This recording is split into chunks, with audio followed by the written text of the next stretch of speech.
श्री गणेशाय नमः। ओम नमः शिवाय। नमस्कार दोस्तों, आप सभी का दिन शुभ और मंगलमय हो। भगवान भोलेनाथ की कृपा आप सभी भक्तों पर सदा सर्वदा बनी रहे। हिंदू धर्म में सावन का महीना बहुत ही पावन और पवित्र माना जाता है। इसे धर्म कर्म का माह भी कहा जाता है। सावन महीने का धार्मिक महत्व बहुत ज्यादा है। 12 महीनों में से सावन का महीना विशेष पहचान रखता है। इस दौरान व्रत दान व पूजा पाठ करना अति उत्तम माना जाता है। इस बार का सावन अपने आप में अनूठा है। हमारे पुराणों और धर्म ग्रंथों को उठाकर देखें तो भोलेनाथ के पूजा के लिए सावन के महीने की महिमा का अत्यधिक महत्व है। इस महीने में ही देवी पार्वती ने भगवान शिव की घोर तपस्या की थी और शिव जी ने उन्हें दर्शन भी इसी माह में दिए थे। तब से भक्तों का विश्वास है कि इस महीने में शिव जी की तपस्या और पूजा पाठ करने से शिव जी जल्द प्रसन्न होते हैं और जीवन सफल बनाते हैं। अब आइए श्रवण करते हैं सावन सोमवार की पौराणिक कथा, जिसे सुनने मात्र से ही भोलेनाथ की कृपा प्राप्त होती है। अमरपुर नगर में एक धनी व्यापारी रहता था और दूर दूर तक उसका व्यापार फैला हुआ था। नगर में उस व्यापारी का सभी लोग मान सम्मान करते थे। इतना सब कुछ होने पर भी वह व्यापारी अंतर्मन से बहुत दुखी था, क्योंकि उस व्यापारी का कोई पुत्र नहीं था। दिन रात उसे एक ही चिंता सताती रहती थी कि उसकी मृत्यु के बाद इतने बड़े व्यापार और धन संपत्ति को कौन संभालेगा। पुत्र पाने की इच्छा से वह व्यापारी प्रत्येक सोमवार भगवान शिव की व्रत तथा पूजा किया करता था। सायंकाल को व्यापारी शिव मंदिर में जाकर भगवान शिव के सामने घी का दीपक जलाया करता था। उस व्यापारी की भक्ति देखकर एक दिन देवी पार्वती ने भगवान शिव से कहा कि हे प्राणनाथ, यह व्यापारी तो आपका सच्चा भक्त है। कितने दिनों से यह सोमवार का व्रत और पूजा नियमित कर रहा है। हे प्रभु, आप इस व्यापारी की मनोकामना को अवश्य पूर्ण करें। भगवान शिव ने मुस्कुराते हुए कहा कि हे पार्वती, इस संसार में सबको उसके कर्म के अनुसार फल की प्राप्ति होती है। प्राणी जैसा कर्म करते हैं उन्हें वैसा ही फल प्राप्त होता है। इसके बावजूद भी पार्वती जी नहीं मानी। उन्होंने भगवान भोलेनाथ से आग्रह करते हुए कहा कि नहीं प्राणनाथ, आपको इस व्यापारी की इच्छा पूरी करनी ही पड़ेगी, क्योंकि यह आपका अनन्य भक्त है।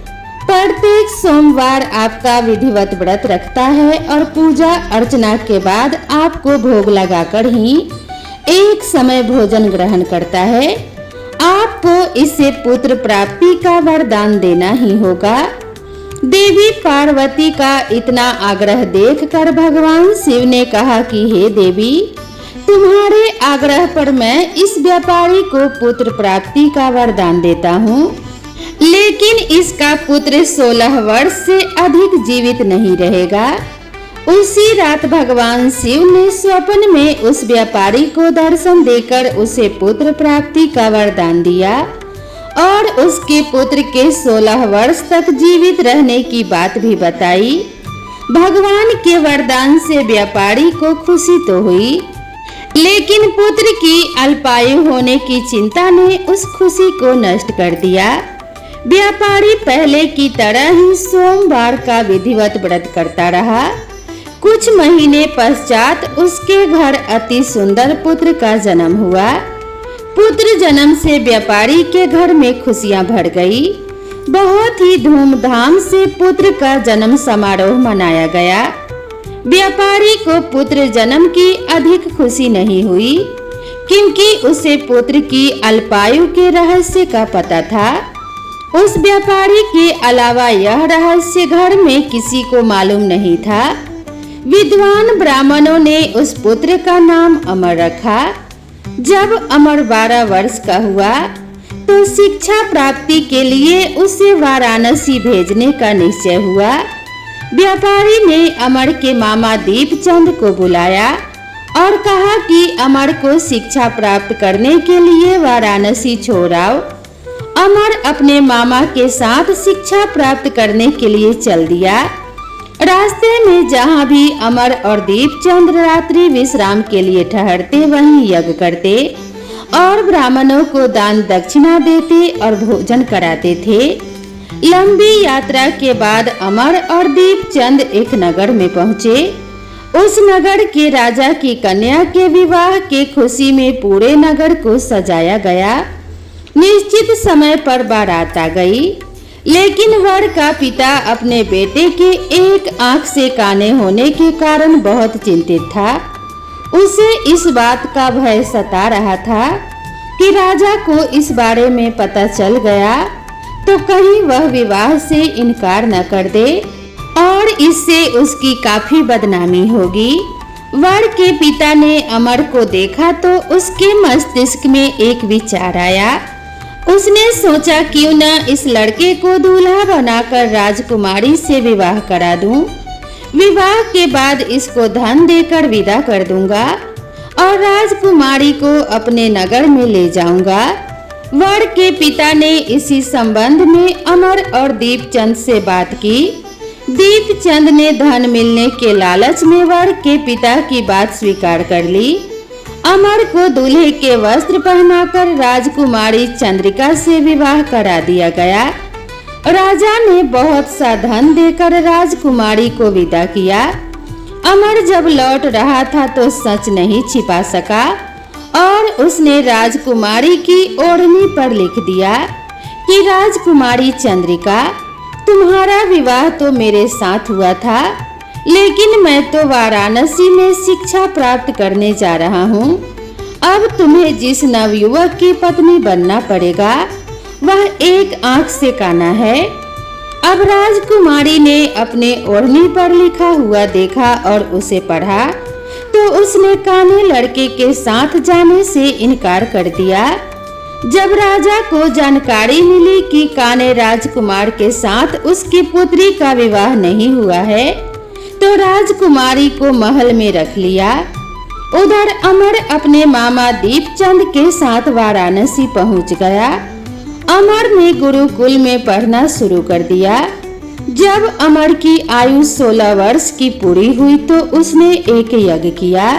यज्ञ की समाप्ति पर ब्राह्मणों को भोजन कराया और खूब अन्न वस्त्र दान किए। रात को अमर अपने शयन कक्ष में सो गया। शिवजी के वरदान के अनुसार शयन अवस्था में ही अमर के प्राण पखेरु उड़ गए। सूर्योदय पर मामा अमर को मृत देखकर रोने पीटने लगा। आसपास के लोग भी एकत्र होकर दुख प्रकट करने लगे। मामा के रोने विलाप करने के स्वर समीप से गुजरते हुए भगवान शिव और माता पार्वती ने भी सुने। पार्वती जी ने भगवान से कहा कि हे प्राणनाथ, मुझसे इसके रोने के स्वर सहन नहीं हो रहे, आप इस व्यक्ति के कष्ट अवश्य दूर करें। भगवान शिव ने पार्वती जी के साथ अदृश्य रूप में समीप जाकर अमर को देखा तो पार्वती जी से बोले कि हे देवी, यह तो उसी व्यापारी का पुत्र है जिसे मैंने 16 वर्ष की आयु का वरदान दिया था। इसकी आयु तो पूरी हो गई है। पार्वती जी ने फिर भगवान शिव से निवेदन किया कि हे प्राणनाथ, आप इस लड़के को जीवित करें, नहीं तो इसके माता पिता पुत्र की मृत्यु के कारण रो रो कर अपने प्राणों का त्याग कर देंगे। इस लड़के का पिता तो आपका परम भक्त है, वर्षों से सोमवार का व्रत करते हुए आपको भोग लगा रहा है। देवी पार्वती के आग्रह करने पर भगवान शिव ने उस लड़के को जीवित होने का वरदान दिया। भगवान शिव के आशीर्वाद से कुछ ही पल में वह जीवित होकर उठ बैठा। शिक्षा समाप्त करके अमर अपने मामा के साथ अपने नगर को चल दिया। दोनों चलते हुए उसी नगर में पहुँचे जहाँ अमर का विवाह हुआ था। उस नगर में भी अमर ने यज्ञ का आयोजन किया। समीप से गुजरते हुए नगर के राजा ने यज्ञ का आयोजन देखा तो राजा ने अमर को तुरंत ही पहचान लिया। यज्ञ समाप्त होने पर राजा अमर और उसके मामा को महल में ले गया और कुछ दिन उन्हें महल में रखकर बहुत सा धन और वस्त्र देकर राजकुमारी के साथ विदा किया। रास्ते में सुरक्षा के लिए राजा ने बहुत से सैनिकों को भी साथ भेजा। दीपचंद नगर में पहुंचते ही एक दूत को घर भेजकर अपने आगमन की सूचना भेज देता है।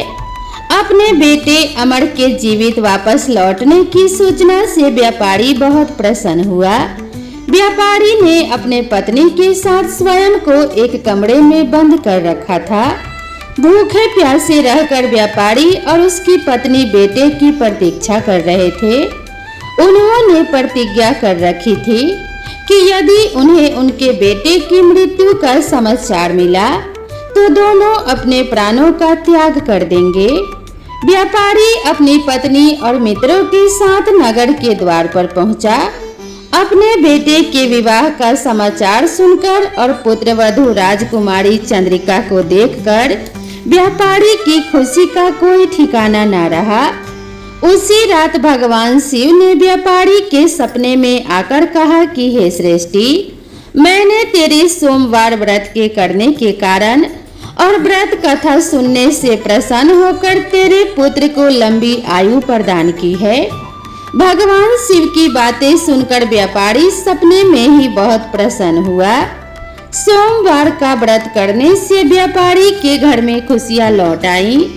शास्त्रों में लिखा है कि जो स्त्री पुरुष सोमवार का विधिवत व्रत करते हैं और व्रत की कथा को सुनते हैं उनकी सभी इच्छाएं पूरी होती है। तो एक बार प्रेम से बोलिए हर हर महादेव माता पार्वती की जय।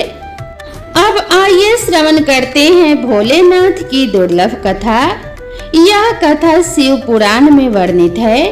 शिव पुराण में कहा गया है कि जो भी भक्त सावन में इस कथा को शांत मन और भक्ति भाव से सुनता है तो उसके जन्मों का दुख दारिद्र्य समाप्त हो जाता है। दरिद्र धनवान हो जाते हैं, रोगी रोग मुक्त हो जाते हैं और भाग्य का द्वार खुलता है। तो आइए श्रवण करते हैं शिवजी और माता पार्वती की कल्याणकारी कथा। यदि आपने यह कथा पूरे अंत तक सुन ली तो यकीनन आपको सभी परेशानियों से मुक्ति मिल जाएगी और भगवान शिवजी की कृपा से सभी बिगड़े काम बन जाएंगे। इसीलिए इस कथा को पूरे मन से पूरा अवश्य सुने, क्योंकि कथा को पूरा सुनने से ही लाभ मिलता है और जो भी कथा को बीच में छोड़ता है उसे पाप का भागी बनना पड़ता है। कथा को आधा अधूरा छोड़ने से भगवान भोलेनाथ और माता पार्वती का अपमान होता है। शिव पुराण के अनुसार एक गांव में एक गरीब ब्राह्मण अपने पत्नी पुत्र के साथ रहता था। उसके पुत्र का नाम सोमदत्त था। वह गरीब बूढ़ा ब्राह्मण नित्य प्रति शिव जी को जल चढ़ाया करता था और उसकी पत्नी ब्राह्मणी को यह सब बिल्कुल भी पसंद नहीं था। प्रिय भक्तों, दरअसल ब्राह्मणी पहले बहुत पूजा पाठ करती थी और व्रत उपवास सब कुछ करती थी।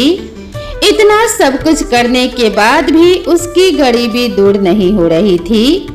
जब ब्राह्मण जवान था तो कहीं से कथा सुनाकर पूजा पाठ करके दक्षिणा लाता था, तो उसी से उन सब का गुजारा होता था। फिर भी ब्राह्मणी इस आस में पूजा पाठ करती थी कि कभी ना कभी उसकी गरीबी दूर होगी, किंतु उसके पूजा पाठ का कोई फल नहीं मिला। अब तो ब्राह्मण बूढ़ा हो गया था। उसमें इतनी भी शक्ति नहीं थी कि वह कहीं गांव-गांव में जाकर कथा कराए। वह बीमार रहने लगा। घर में कमाने वाला कोई भी नहीं था। ब्राह्मण का बेटा सोमदत्त गुरुकुल में पढ़ा करता था। जब ब्राह्मणी के घर में खाने के लाले पड़ गए तो वह गुस्से में पूजा पाठ करना छोड़ देती है और ब्राह्मण को भी पूजा पाठ करने से मना करने लगती है और कहती है कि भोलेनाथ और अन्य देवी देवताओं की पूजा करते करते जवानी से बुढ़ापा आ गया, लेकिन भगवान ने हमारी गरीबी दूर नहीं की, उल्टा अब तो दाने दाने को मोहताज हो गए हैं। अरे मेरी ही मति मारी गई थी कि मैंने दिन रात उपवास और व्रत किया, जब तब में अपने शरीर को सुखा दिया। अब क्या देगा तुम्हारा शिव जो तुम शिवलिंग पर जल चढ़ाया करते हो। प्रिय श्रोताओं, ब्राह्मणी की बातों को सुनकर ब्राह्मण कुछ नहीं कहता था, क्योंकि उसे तो अपने आराध्य भोलेनाथ पर पूरा विश्वास था। अब ब्राह्मण का बेटा अपनी शिक्षा पूरी करके गुरुकुल से वापस अपने घर आ गया और अपने माता पिता की सेवा करने लगा। एक दिन की बात है, सोमदत्त शिव मंदिर में अपने पिता के साथ पूजा पाठ कर रहा था और वहीं पर शिव भक्तों को कथा सुनाने लगा।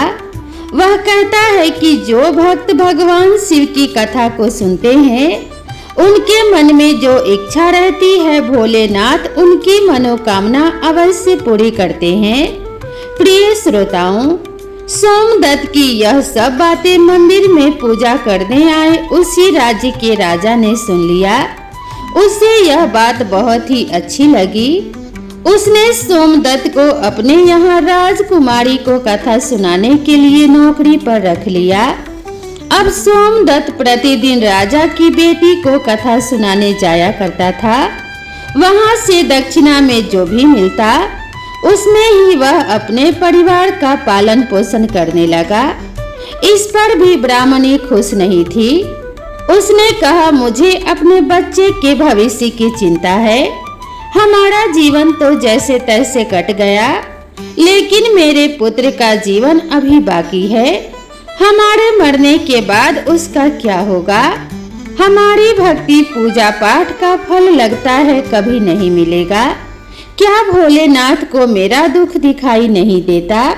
मेरा पुत्र राजा के घर से जो कुछ भी लेकर आता है, माना कि उससे हमारे पूरे परिवार का पेट भर जाता है, किंतु और भी आवश्यकताएं हैं जो कैसे पूरी होंगी। ईश्वर ने अपनी आंखें क्यों बंद कर रखी हैं? क्या मेरे पुत्र को हमारे तरह ही गरीबी में रहना होगा? ब्राह्मण और ब्राह्मणी की ये करुण पुकार जब माता पार्वती ने सुना, तो उन्होंने शिव जी से कहा कि हे देव, हे महेश्वर, आप तो सर्वज्ञ हैं। आप क्यों इन दोनों की इतनी परीक्षा ले रहे हैं? ब्राह्मण आपका परम भक्त है, अब आप उसके दुख का नाश करें प्रभु, अन्यथा यह ब्राह्मण कहीं आपकी पूजा करना बंद न कर दे, कहीं उसके मन में आपके प्रति विश्वास समाप्त न हो जाए। माता पार्वती की बात को सुनकर भगवान भोलेनाथ ने कहा कि हे देवी, आप चिंता ना करें, मैंने उनके भाग्य उदय का बीज तो पहले ही बो दिया है। अब हम दोनों को साथ में लक्ष्मी जी विष्णु जी को लेकर इस ब्राह्मण के घर जाने का समय आ गया है। हमारी कृपा के साथ ही वह ब्राह्मण दंपति विष्णु लक्ष्मी जी के भी कृपा के पात्र हैं। उन दोनों पति पत्नी ने हम दोनों की पूजा एक साथ की है। हे देवी, पृथ्वी लोक पर जाकर हमें शिव लीला करनी है। प्रिय श्रोताओं, अब शिव जी तुरंत माता पार्वती जी के साथ नंदी पर सवार होकर बैकुंठ लोक में जाते हैं, जहाँ दया निधि भगवान विष्णु शेष नाग के सैया पर विराजमान थे और माता लक्ष्मी उनके पांव दबा रही थी। तब शिव जी ने विष्णु जी से पृथ्वी लोक पर चलने को कहा। विष्णु जी बोले कि हे देवी लक्ष्मी, चलिए, हमारे भक्त का बुलावा आ गया है। अब क्या था, चारों देवी देवता साधु का भेष धारण कर पृथ्वी पर उस ब्राह्मण के घर पर पहुंचकर अलख जगाया और कहा, अलख निरंजन, अलख निरंजन।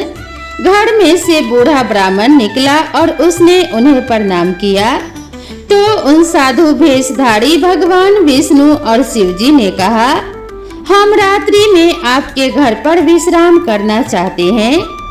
इस पर ब्राह्मण पुत्र सोमदत्त ने अतिथि देवो भव ऐसा विचार कर कहा, महाराज मेरे घर में दक्षिणा में मिले दाल चावल आदि से हम तीनों के भोजन की पूर्ति होती है, अतः मैं एक समय के भोजन की व्यवस्था कर सकता हूँ। साधुओं ने उसे एक बर्तन देकर कहा कि वह दाल चावल इस बर्तन में बनाओ, तो हम सबका दोनों समय का भोजन बन जाया करेगा। इस प्रकार उस बर्तन में बने भोजन से दोनों समय के भोजन की पूर्ति हो गई। अगले दिन प्रातः काल में सोमदत्त जाने लगा तो साधु रूपी भगवान शिव जी ने पूछा कि हे पुत्र, तुम कहाँ जा रहे हो? उसने कहा कि हे साधु महाराज, मैं राजा की बेटी को कथा सुनाने जा रहा हूँ। साधु ने कहा, तुम कथा सुनाने के बाद राजा की बेटी से पूछना कि तुम किस अभिलाषा की पूर्ति के लिए कथा सुनती हो। अब सोमदत्त राजकुमारी को कथा सुनाने के बाद वही प्रश्न पूछता है कि तुम किस अभिलाषा की पूर्ति के लिए कथा सुनती हो।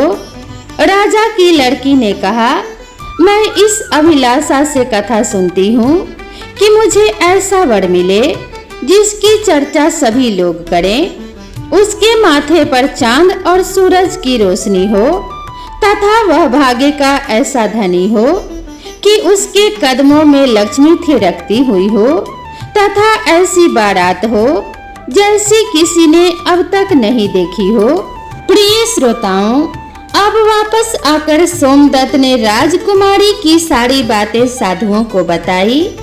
अब देखिए अगले दिन प्रातः काल में जब वह कथा सुनाने के लिए जाने लगा तो साधुओं ने कहा, बच्चा आज राजा की बेटी से फिर वही प्रश्न करना, वह फिर से तुम्हें कल वाली बातें बताए तो तुम तुरंत यह कह देना कि जैसा पति तुम्हें चाहिए वैसा केवल मैं ही हूँ, ऐसा कहकर भाग आना।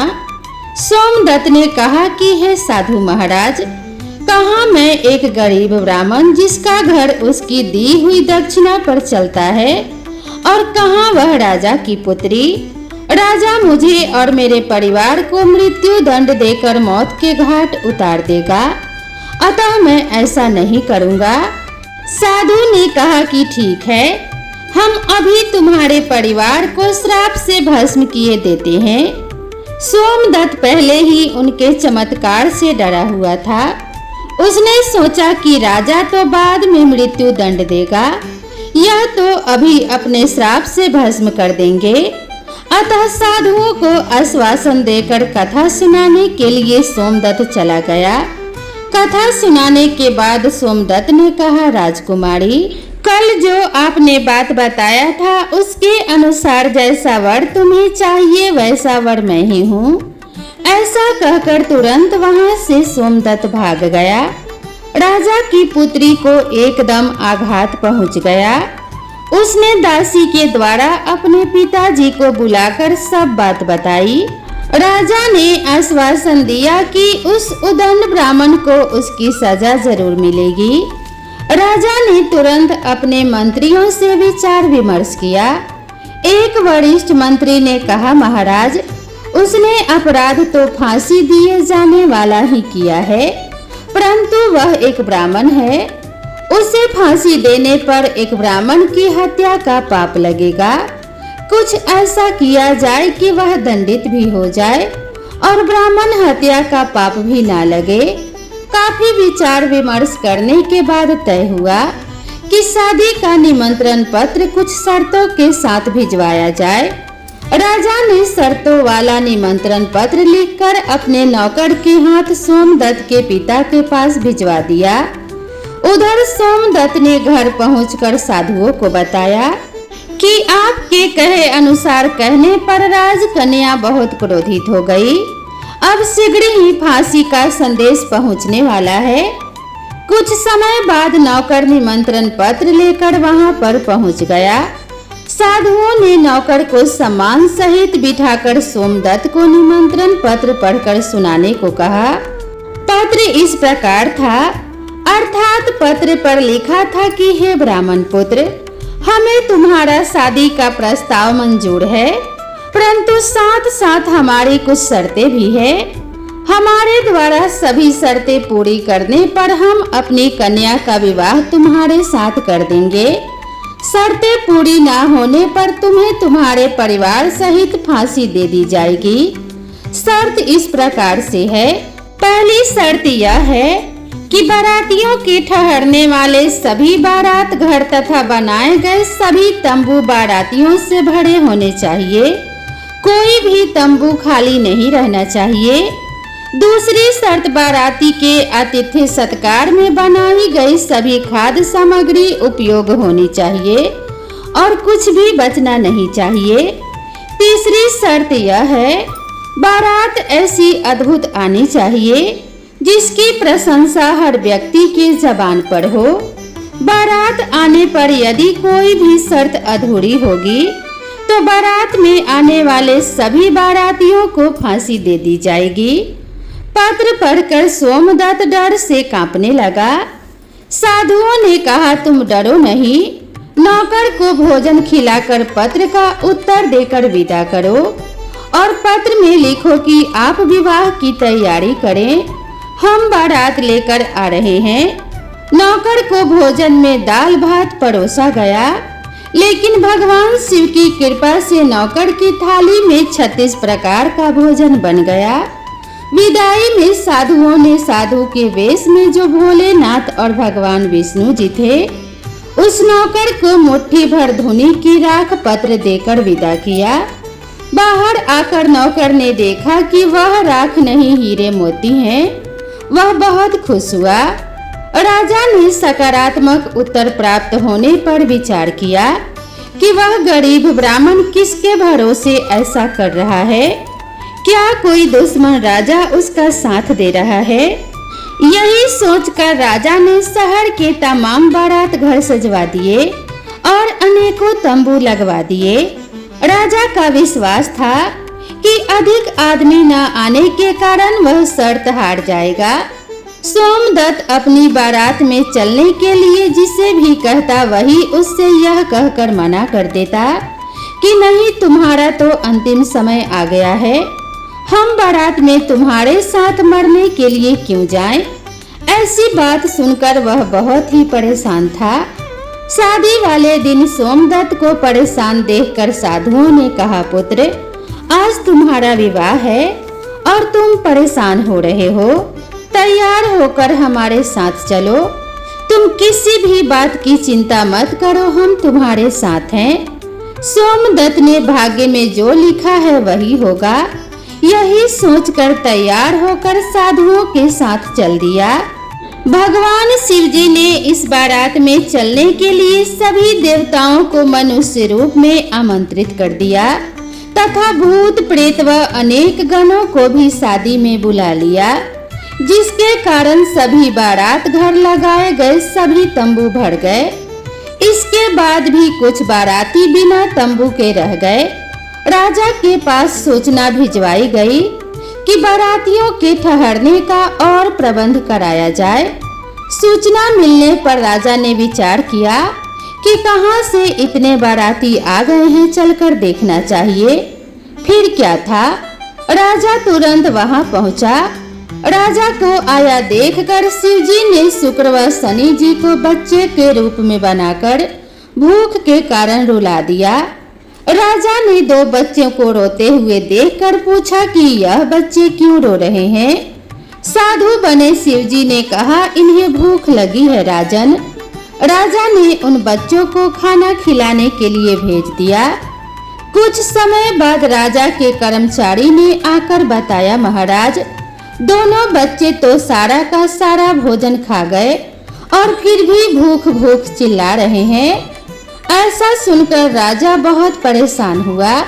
उसने अपना घमंड त्याग कर साधुओं के सामने नतमस्तक होकर कहा, महाराज, अब मेरी लाज आपके हाथ में है। साधुओं ने कहा, कोई बात नहीं, सब कुछ ठीक हो जाएगा। तुम घर जाकर बारात की अगवानी की तैयारी करो। राजा ने शहर को बहुत ही सुंदर ढंग से सजाया। जगह जगह झालरों से पूरा शहर एक दुल्हन की तरह सजाया गया। सोमदत्त भी विवाह की पोशाक में एक राजकुमार की तरह बहुत सुंदर दिखाई दे रहा था। शाम के समय उसे एक सुंदर रथ में बिठाया गया। रथ के आगे अनेक प्रकार के बैंड बाजे नगाड़े झूम रहे थे और सभी लोग नाच रहे थे। दूल्हे के मस्तक पर सेहरे को चांद और सूरज से सजाया गया। बाराती हाथ में मुद्राएं लेकर एक दूसरे पर निछावर करके इधर उधर उड़ा रहे थे। बारात के इस विहंगम दृश्य को देखकर लोग आपस में कहने लगे, इस ब्राह्मण के भाग्य को तो देखो, इसके मस्तक के चेहरे में चांद और सूरज, चारों तरफ से इस प्रकार धन लक्ष्मी उड़ाया जा रहा है मानो किसी बड़े राजा की बारात निकल रही है। ऐसी बारात हमने अपने जीवन में कभी नहीं देखी और न आगे देखने की उम्मीद है। यह भाग्य का बड़ा धनी है। प्रजा के मुंह से इस प्रकार की बातों को सुनकर के माता पार्वती ने कहा, प्रभु आप जिस पर कृपा करते हैं उसके लिए अन्न धन के भंडार खोल देते हैं। भगवान भोलेनाथ ने कहा कि हे पार्वती, जो भक्त मेरी पूरी श्रद्धा भक्ति से पूजा करते हैं मैं उन्हें उनके पूजा का फल अवश्य देता हूँ। उन्हें दुख तो तभी तक झेलना पड़ता है जब तक कि उनके पाप कर्म समाप्त नहीं हो जाते। पुण्य कर्म जैसे ही उदय होते हैं उनके भाग्य के दरवाजे खुल जाते हैं और जो भक्त सावन में हमारी कथाओं को सुनता है उन्हें भी राजकुमारी की तरह ही फल प्राप्त होता है। राजकुमारी ने प्रतिदिन भगवान शिव जी की कथाएं सुनी। उसने मन में जो भी कामना की उससे वह मिला। यह तो भोलेनाथ, माता पार्वती, विष्णु जी, लक्ष्मी जी की महिमा थी जिसके कारण ब्राह्मण धनी हो गया। उसका भी घर महल की तरह सुंदर हो गया। उसके घर में नौकर चाकर इत्यादि की कमी नहीं थी। अपार धन दौलत से घर भरा हुआ था और ब्राह्मणी ने भी फिर से भगवान की पूजा अर्चना शुरू कर दी। खूब दान दक्षिणा देना शुरू कर दिया और नित्य प्रति भगवान की कथाओं को सुनने लगी। तो एक बार प्रेम से बोलिए, भगवान भोलेनाथ शंकर भगवान की जय। हर हर महादेव, माता पार्वती की जय। माता पार्वती और भगवान शिव की कृपा अब सभी भक्तों पर सदा सर्वदा बनी रहे। आप सभी की मनोकामनाएं भगवान शिव और माता पार्वती की कृपा से पूरी हो। इसी मंगल कामना के साथ आप सभी से विदा लेते हैं। मिलते हैं इसी तरह की नई कथा और नई कहानी के साथ। तब तक के लिए राधे राधे।